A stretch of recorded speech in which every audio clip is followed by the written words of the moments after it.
The Israeli Declaration of Independence, formerly the Declaration of the Establishment of the State of Israel, was proclaimed on 14 May 1948 by David Ben-Gurion, the executive head of the World Zionist Organization and the chairman of the Jewish Agency for Palestine. It declared the establishment of a Jewish state in Eretz Israel, to be known as the State of Israel, which would come into effect on termination of the British mandate at midnight that day. The event is celebrated annually in Israel with a national holiday Yom Ha'atzmaut on 5 Iyar of every year according to the Hebrew calendar. Background: the possibility of a Jewish homeland in Palestine had been a goal of Zionist organizations since the late 19th century. The British Foreign Secretary stated in the Balfour Declaration of 1917, His Majesty's government view with favour the establishment in Palestine of a national home for the Jewish people,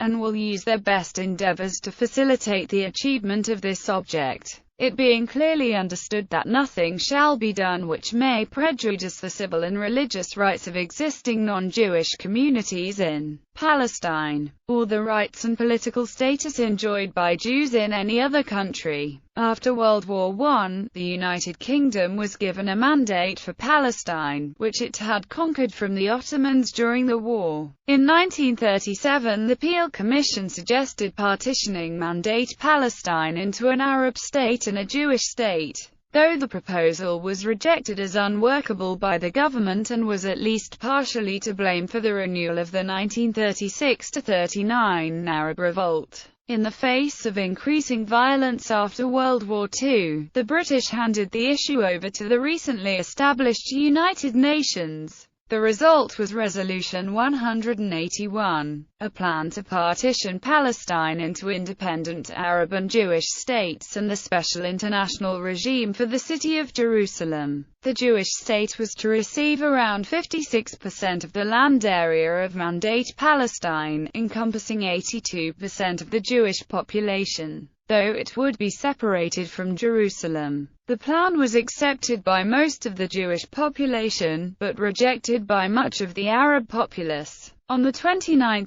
November 1947, the resolution to recommend to the United Kingdom, as the mandatory power for Palestine, and to all other members of the United Nations the adoption and implementation, with regard to the future government of Palestine, of the plan of partition with economic union was put to a vote in the United Nations General Assembly. The result was 33–13 in favor of the resolution, with 10 abstentions. Resolution 181. Part 1. Future Constitution and Government of Palestine. A. Termination of Mandate, Partition and Independence. Clause 3 provides, independent Arab and Jewish states and the special international regime for the city of Jerusalem shall come into existence in Palestine 2 months after the evacuation of the armed forces of the mandatory power has been completed, but in any case, not later than 1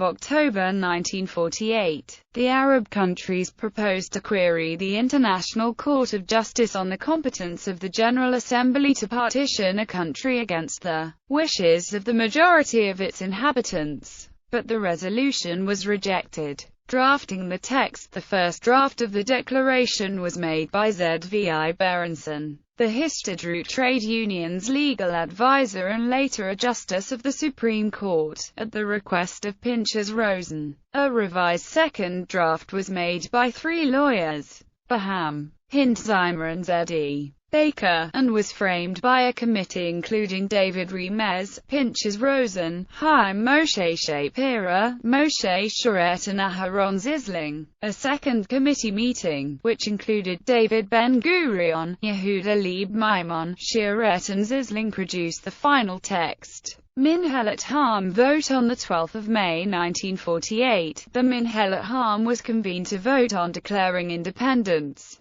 3 of the 13 members were missing, with Yehuda Leib Maimon and Yitzhak Gruenbaum being blocked in besieged Jerusalem, while Yitzhak Meir Levin was in the United States. The meeting started at 1:45 in the afternoon and ended after midnight. The decision was between accepting the American proposal for a truce, or declaring independence. The latter option was put to a vote, with 6 of the 10 members present supporting it. 4. David Ben-Gurion, Moshe Sharett, Peretz Bernstein, Chaim Moshe Shapira, Mordecai Bentiv, Aharon Zisling. Against: Eliezer Kaplan, David Remez, Pinchas Rosen, Beecher Shalom Shitrite. Chaim Weizmann, chairman of the World Zionist Organization and soon to be the first president of Israel, endorsed the decision. After reportedly asking, "What are they waiting for? The idiots?" Final wording: the draft text was submitted for approval to a meeting of Moetzet Halm at the JNF building in Tel Aviv on the 14th of May. The meeting started at 13:50 and ended at 1500, an hour before the declaration was due to be made, and despite ongoing disagreements, with a unanimous vote in favor of the final text. During the process there were 2 major debates, centering around the issues of borders and religion. On the border issue, the original draft had declared that the borders would be decided by the UN partition plan. While this was supported by Rosen and Beecher Shalom Shitrite, it was opposed by Ben-Gurion and Zisling, with Ben-Gurion stating, "We accepted the UN resolution, but the Arabs did not. They are preparing to make war on us. If we defeat them and capture Western Galilee or territory on both sides of the road to Jerusalem, these areas will become part of the state. Why should we obligate ourselves to accept boundaries that in any case the Arabs don't accept?" The inclusion of the designation of borders in the text was dropped after the Provisional Government of Israel, the Minhelet Ha'am, voted 5-4 against it. The revisionists, committed to a Jewish state on both sides of the Jordan River, wanted the phrase "within its historic borders" included, but were unsuccessful. The second major issue was over the inclusion of God in the last section of the document, with the draft using the phrase, "and placing our trust in the Almighty." The 2 rabbis, Shapira and Yehuda Leib Maimon, argued for its inclusion, saying that it could not be omitted, with Shapira supporting the wording, "God of Israel," or "the Almighty and Redeemer of Israel." It was strongly opposed by Zisling, a member of the secularist Mapam. In the end the phrase, "Rock of Israel," was used, which could be interpreted as either referring to God, or the land of Eretz Israel. Ben-Gurion saying, "Each of us, in his own way, believes in the Rock of Israel, as he conceives it. I should like to make one request. Don't let me put this phrase to a vote." Although its use was still opposed by Zisling, the phrase was accepted without a vote. At the meeting on the 14th of May, several other members of Moetzet Ha'am suggested additions to the document. Meir Vilna wanted it to denounce the British mandate and military, but Sharett said it was out of place. Meir Argov pushed to mention the displaced persons camps in Europe and to guarantee freedom of language. Ben-Gurion agreed with the latter, but noted that Hebrew should be the main language of the state. The writers also had to decide on the name for the new state. Eretz Israel, Ever, Judea, and Zion were all suggested, as were Zionah, Ivrea and Herzliya. Judea and Zion were rejected because, according to the partition plan, Jerusalem and most of Judean mountains would be outside the new state. Ben-Gurion put forward Israel, and it passed by a vote of 6-3. Official documents released in April 2013 by the State Archive of Israel show that days before the establishment of the State of Israel in May 1948, officials were still debating about what the new country would be called in Arabic: Palestine, Zion or Israel. 2 assumptions were made: that an Arab state was about to be established alongside the Jewish one in keeping with the UN's partition resolution the year before, and that the Jewish state would include a large Arab minority whose feelings needed to be taken into account. In the end, the officials rejected the name Palestine because they thought that would be the name of the new Arab state and could cause confusion, so they opted for the most straightforward option, Israel. The debate over wording did not end completely even after the declaration had been made.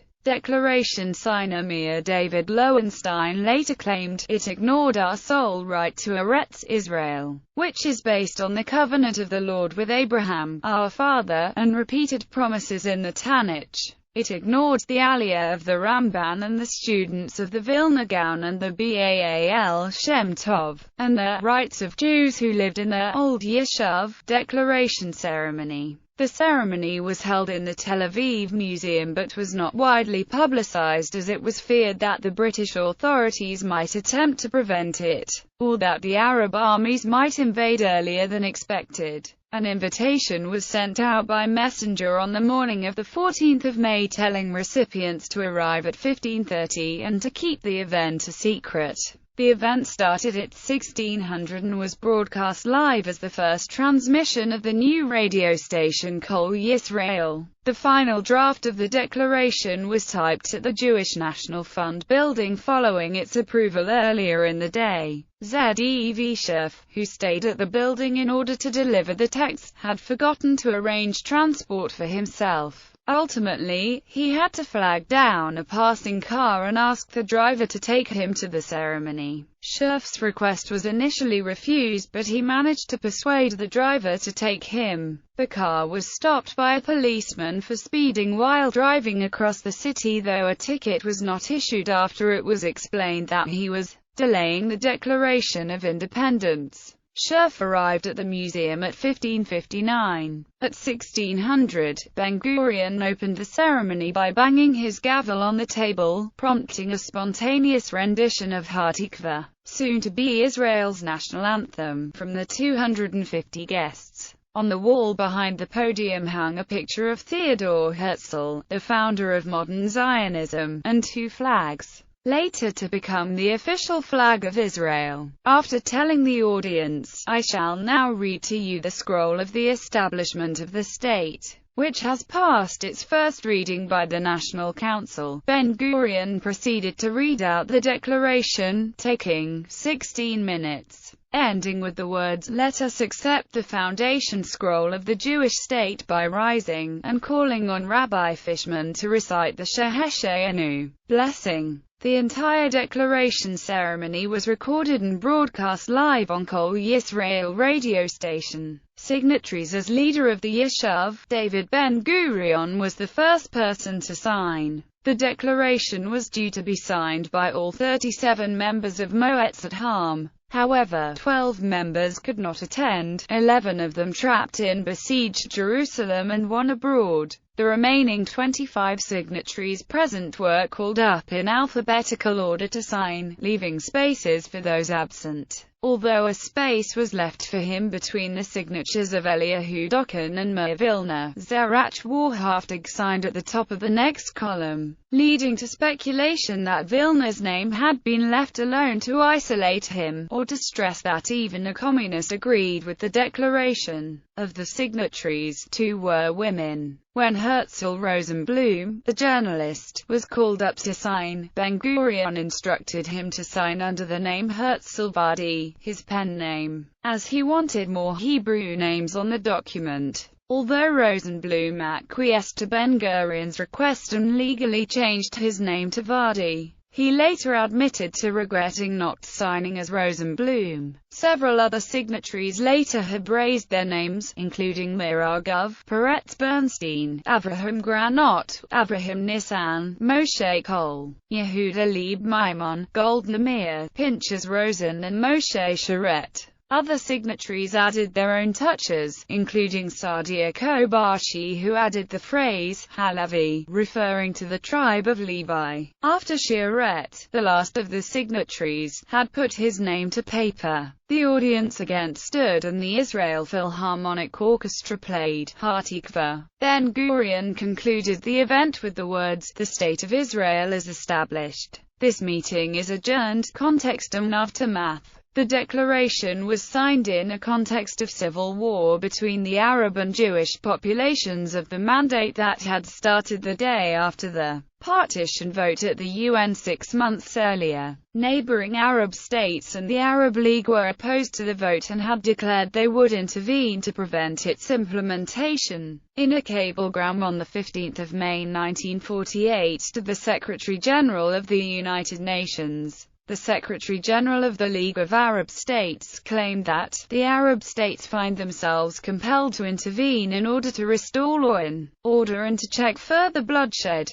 Over the next few days after the declaration, armies of Egypt, Transjordan, Iraq, and Syria engaged Israeli troops inside the area of what had just ceased to be mandatory Palestine, thereby starting the 1948 Arab-Israeli War. A truce began on the 11th of June, but fighting resumed on the 8th of July and stopped again on the 18th of July, before restarting in mid-October and finally ending on the 24th of July 1949 with the signing of the armistice agreement with Syria. By then Israel had retained its independence and increased its land area by almost 50% compared to the 1947 UN partition plan. Following the declaration, Moetzat became the Provisional State Council, which acted as the legislative body for the new state until the first elections in January 1949. Many of the signatories would play a prominent role in Israeli politics following independence. Moshe Sharett and Golda Meir both served as prime minister.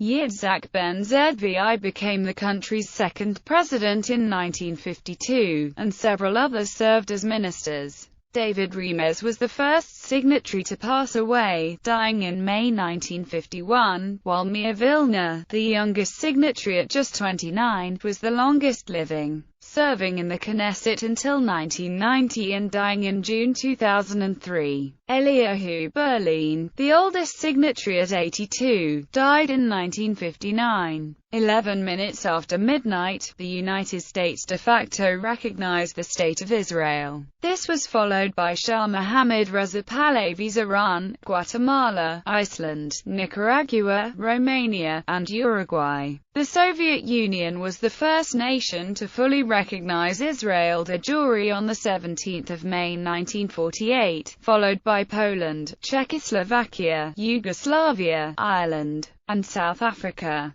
The United States extended official recognition after the first Israeli election, as Truman had promised on 31 January 1949. By virtue of General Assembly Resolution 273, Israel was admitted to membership in the United Nations on the 11th of May 1949. In the 3 years following the 1948 Palestine War, about 700,000 Jews immigrated to Israel, residing mainly along the borders and in former Arab lands. Around 136,000 were some of the 250,000 displaced Jews of World War II, and from the 1948 Arab-Israeli War until the early 1970s, 800,000–1 million Jews fled, or were expelled from their homes in Arab countries. 260,000 of them reached Israel between 1948 and 1951, and 600,000 by 1972. At the same time, a large number of Arabs fled or were expelled from what became Israel. In the report of the Technical Committee on Refugees, in paragraph 15, the estimate of the statistical expert, which the committee believed to be as accurate as circumstances permitted, indicated that the refugees from Israel-controlled territory amounted to approximately 711,000. Status in Israeli law. Paragraph 13 of the declaration provides that the State of Israel would be based on freedom, justice and peace as envisaged by the prophets of Israel. It will ensure complete equality of social and political rights to all its inhabitants, irrespective of religion, race or sex. However, the Knesset maintains that the declaration is neither a law nor an ordinary legal document. The Supreme Court has ruled that the guarantees were merely guiding principles. and that the Declaration is not a constitutional law making a practical ruling on the upholding or nullification of various ordinances and statutes. In 1994, the Knesset amended two basic laws, human dignity and liberty and freedom of occupation, introducing a statement saying, "The fundamental human rights in Israel will be honored in the spirit of the principles included in the Declaration of the Establishment of the State of Israel." The scroll. Although Ben-Gurion had told the audience that he was reading from the Scroll of Independence, he was actually reading from handwritten notes because only the bottom part of the scroll had been finished by artist and calligrapher Otto Wallisch. By the time of the Declaration, the scroll, which is bound together in 3 parts, is generally kept in the country's national archives, though it is currently on display at the Israel Museum.